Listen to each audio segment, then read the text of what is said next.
మీ ఉత్సాహం చూస్తా ఉంటే ఏం తమ్ముళ్ళు శ్రీకాంత్ రెడ్డికి డిపాజిట్ వస్తుందా అని అడుగుతున్నా. ఎంపీ అభ్యర్థిని చిత్తుగా ఓడిస్తారా లేదా అని మిమ్మల్ని అడుగుతున్నా.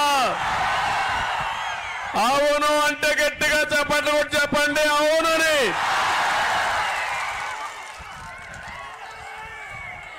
ఈ రాయచోటిలో కాంగ్రెస్ పని అయిపోయింది.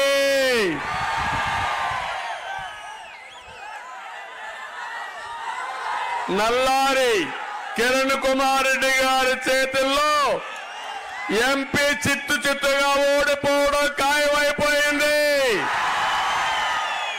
శ్రీకాంత్ రెడ్డి ఎగిరి పడ్డాడు కానీ సరైన ముగ్గురు దొరికాడు.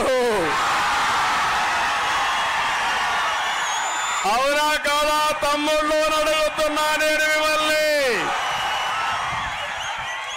సరైన జోడి అవునా కాదా?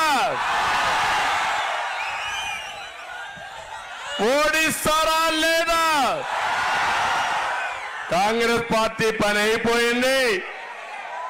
ఇక కడప ఎవరి ఇలాకా కాదు. ఏ పెత్తందారుల కిందన బానిసలుగా పనిచేయాల్సిన పని లేదు. 13వ తారీఖు మార్పుకు నాంది. గెలుపు మనదే. అభివృద్ధికి పునాదేసుకోవాలి.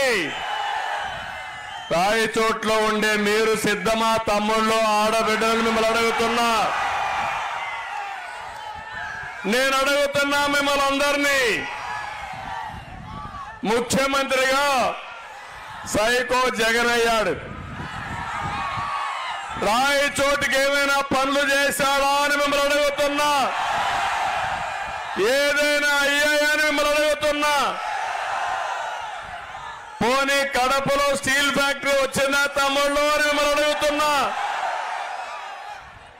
సొంత జిల్లాలో రైతుకు ఒక చిన్న పని, ఒక సాగునీటి ప్రాజెక్టు పూర్తి చేశాడా అని అడుగుతున్నా మిమ్మల్ని.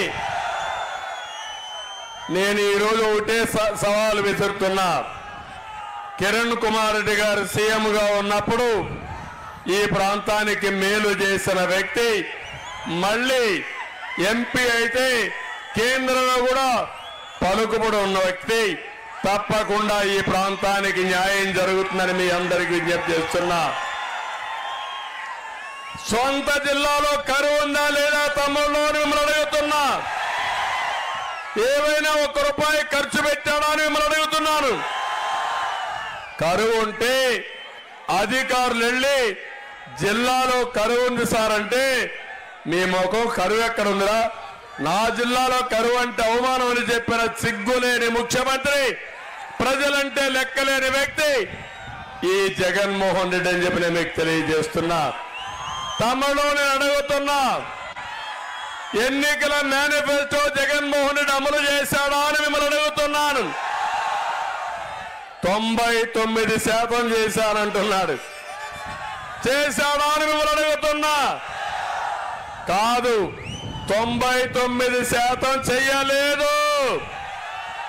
ఎన్ని మార్కులు వేస్తారు తమ్ముళ్ళు ఈ జగన్మోహన్ రెడ్డికి? గుండు 0 మార్కులు అవునా కాదా? నేను అడుగుతున్నా, మీ జీవితాల్లో ఉన్న మార్పు వచ్చిందా? మీ ఆదాయం పెరిగిందా? మీ ఖర్చులు తగ్గాయా? మీ జీవన ప్రమాణాలు మెరుగుపడ్డాయా? ఇంకెందుకు తమ్ముళ్ళు ఈ చేతగాని ప్రభుత్వం? ఇది ఒక కోతల ప్రభుత్వం అవునా కాదా? తమ్ముళ్ళు, పెట్రోల్ డీజిల్ ధరలు పెరిగాయా లేదా? కరెంటు ఛార్జీలు పెరిగాయా లేదా? ఎన్నిసార్లు పెరిగాయి? 9 సార్లు పెరిగాయి అవునా కాదా? తెలుగుదేశం ఉన్నప్పుడు ₹200 కరెంటు. ఇప్పుడు ఎంత తమ్ముళ్ళు? ₹1000 అయిందా లేదా? పోనీ మా తమ్ముళ్ళ కొంత బలహీనత ఉంది మందు బాబులకి.